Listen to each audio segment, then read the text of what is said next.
IT companies ఇట్లాంటివి ఏవైతే ఉన్నాయో వాళ్ళు ఇన్ఫ్రాస్ట్రక్చర్ని డెవలప్ చేస్తే ఫ్రెండ్లీ అట్మాస్ఫియర్ కంటిన్యూ చేస్తే వాళ్ళు వస్తారు. లేదు ఈ హైడ్రా పేరుతో ఇట్లాంటివన్నీ చేస్తే రారు వాళ్ళు.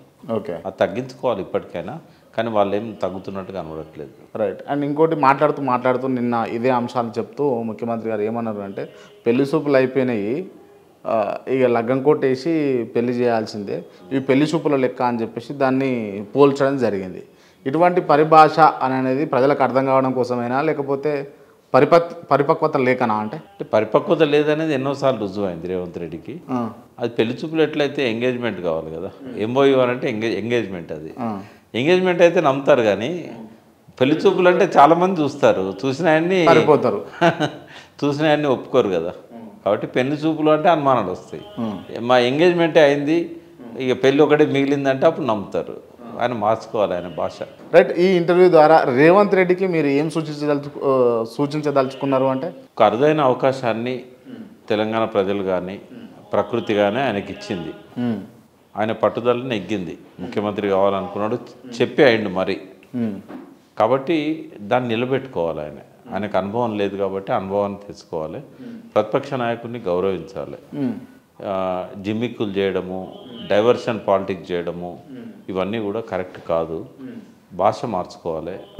సో రేవంత్ రెడ్డి విషయంలో ఏంటంటే ఒక థింక్ ట్యాంక్ అవసరం ఆయనకు. ఇప్పుడు కేసీఆర్ గారు తనకు చాలా నాలెడ్జ్ ఉన్నా, చాలా విషయాల మీద పట్టున్నా కూడా ఉద్యమకాలంలో చాలా అంశాల మీద ఆయన చర్చించిన మాలాంటి వాళ్ళతో. బట్ 1-10 సార్లు ఆయన కన్సర్న్డ్ పీపుల్తో మాట్లాడేవాడు. పొద్దున్నే పేపర్ చూసినాక ఏదైనా డౌట్ వస్తే దానికి విషయ పరిజ్ఞానం ఉన్న వాళ్ళకి ఫోన్ చేసి మాట్లాడుకునేవాడు. కానీ నాకు తెలిసి రేవంత్ రెడ్డికి అట్లాంటి థింక్ ట్యాంక్ ఉన్నట్టు కనబడుతుంది. ఆయన ఏమంటాడు అంటే రేవంత్ రెడ్డి, నేను నిర్ణయం తీసుకునేదాకా ఆలోచిస్తా, తీసుకున్న తర్వాత అసలు నేను ఆ నిర్ణయం పట్ల అసలు ఆలోచన చేయను అని చెప్పేసి చాలా ఆలోచన చేయనంటే ఇంప్లిమెంట్ చేయనండి. ఇప్పుడు ఉదాహరణకు ఆయన ఆలోచనల ప్రకారమే మేనిఫెస్టో తయారైంది. ఆయనే పిసిసి ప్రెసిడెంట్. ఆయన తెలుసు అమలు చేయనని తెలిసి కూడా ఆయన అన్ని హామీలను పెట్టాడు. అమెరికాలో ఎవరు అడిగితే కూడా హామీలు ఇస్తాం, ప్రజలను మోసం చేస్తూనే ఉంటాం, రాజకీయ నాయకులకి ఇది అలవాటే, ప్రజలు ఎప్పుడు మోసపోతూనే ఉంటారని చెప్పాడు. రేపు మీరు కూడా ముఖ్యమంత్రి అయినాక అంతేనా అంటే నవ్వి ఊరుకున్నాడు. ఇప్పుడు ప్రజల అమాయకులు. మీకు కళ్ళ ముందట ఆ వీడియోలు తిరుగుతుంటే కూడా ప్రతిపక్షాలు ఆ వీడియోలను వేల సార్లు సోషల్ మీడియాలో వైరల్ చేస్తున్నారు, ఓట్లేసారు కదా. కాబట్టి ఇక్కడ తప్పు రేవంత్ రెడ్డిది కాదు, నమ్మిన ప్రజలది. రైట్. ఈ 6 గ్యారెంటీలు పూర్తి స్థాయిలో అమలు అవుతాయి అంటారా, కావంటారా? కావా? క్లియర్. ఎందుకు కావంటే బడ్జెట్. ఓకే. ఆయన మొత్తము వచ్చిన డబ్బునంతా కూడా అక్కడ పెట్టినా కూడా వాటికి సరిపోదు. ఒక 3 లక్షల కోట్లు పెడితే తప్ప హామీలు అమలయ్యే పరిస్థితి ఉండదు. రైట్. ఇంకా జీతాలు ఎక్కంచిస్తాడు, పెన్షన్లు ఎక్కంచిస్తాడు, డెవలప్మెంట్ ఎక్కంచిస్తాడు, పెండింగ్ ప్రాజెక్ట్ ఎక్కంచి పూర్తి చేస్తాడు. ఇప్పుడు అప్పు కూడా చాలా తెస్తున్నాడు. ఇప్పుడు కేసీఆర్ తెచ్చిన అప్పులతో పోలిస్తే ఈయనదే ఎక్కువ ఉంది. ఓకే.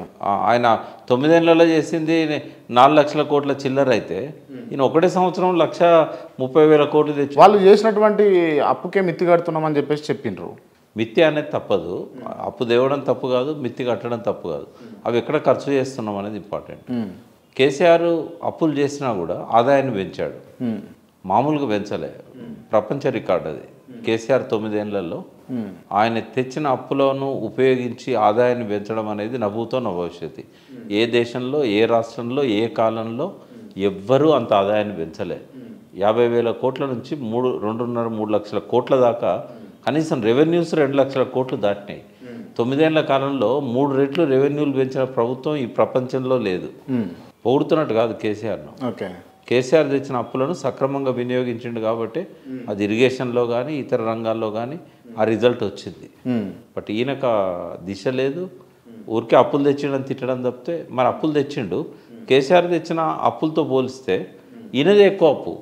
1.5 ఇయర్లో ఆయన ఎంత తెచ్చిండు, 1 ఇయర్లో ఆయన ఎంత తెచ్చిండు, 1 ఇయర్లో ఈయన ఎంత తెచ్చిండు. అప్పులు తేవడం తప్పు కాదు, కేసీఆర్ అప్పు తెచ్చిండని తిట్టడం తప్పు.